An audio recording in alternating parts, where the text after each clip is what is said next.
Получается, что от физической нагрузки зависит еще и работа высших отделов нервной системы. А с возрастом, особенно у мужчин, очень заметна деградация мышечной массы. То есть это с 30 лет начинается. И дело не только в физическом состоянии. Дело в том, что мышцы, особенно крупные мышцы, например, ног, ягодиц, это второе сердце. Вот об этом не надо забывать. Это второе сердце, это сокращение мышц, если оно есть, конечно. Это помощь в обеспечении циркуляции крови. Второе.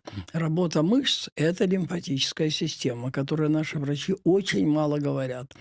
Но если в организме она существует, лимфатическая система, а для лимфатической системы насоса нет в организме, для кровеносной есть сердце, а для лимфатической нет.